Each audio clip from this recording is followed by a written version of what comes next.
সূর্য পশ্চিম দিক থেকে ওঠার ইঙ্গিতের মধ্যেই কিয়ামত ঘড়ির চাঞ্চল্যকর বার্তা। তাহলে কি ঘনিয়ে এসেছে কিয়ামতের সময়?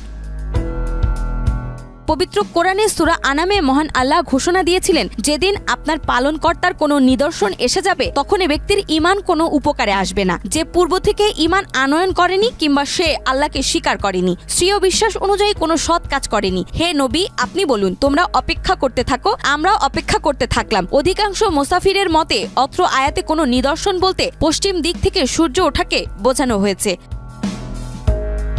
হাদিসে বর্ণিত আছে, নবী করিম সাল্লাল্লাহু আলাইহি সাল্লাম বলেছেন, পশ্চিম থেকে সূর্য উদিত হবে এবং মানুষ তা দেখতে পাবে এবং তখনই সকলেই ঈমান আনবে। তখন এমন ব্যক্তির ঈমান কোনো উপকারে আসবে না যে পূর্ব থেকে বিশ্বাস স্থাপন করেনি কিংবা সে অনুযায়ী কোনো সৎ কাজ করেনি। সম্প্রতি নাসার বিজ্ঞানীরা সামনে এনেছেন আরো চাঞ্চল্যকর এক তথ্য।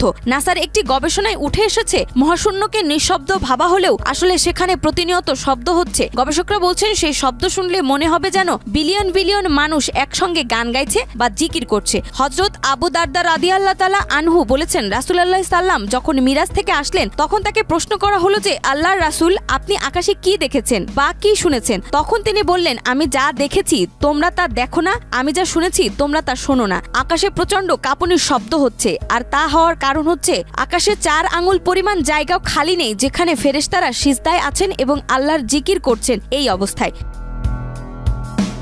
বিজ্ঞানীরা চেষ্টা করছেন প্রতিনিয়ত এই তথ্য আবিষ্কারের। তাই তো বহু বছর আগে ডোমস্ট ক্লক আবিষ্কার করেছিলেন। এটি এমনভাবে তৈরি করা হয়েছিল যাতে তার সময়ের পরিবর্তনের মাধ্যমে বোঝা যায় কিয়ামত সন্নিকটে। ঘড়িটির বিশেষত্ব হচ্ছে, সাধারণত ঘড়িটিতে 60 সেকেন্ডের ঘন্টা হলেও ডোমস্টে ক্লকের হিসাব অনুযায়ী ভিন্ন একটি ঘড়িতে রাত 12টায় এমন একটি মুহূর্ত যা নির্দেশ করে পৃথিবীর মানুষের বসবাসের জন্য অযোগ্য হয়ে উঠবে। ডোমেস্ট ডে ক্লক কখনো মধ্যরাতে পৌঁছায়নি। ঘড়িটির মধ্যরাতে পৌঁছানোর মানে হবে কোনো পারমাণবিক যুদ্ধ বা ভয়াবহ জলবায়ুর পরিবর্তন যা মানব সভ্যতাকে ধ্বংস করবে।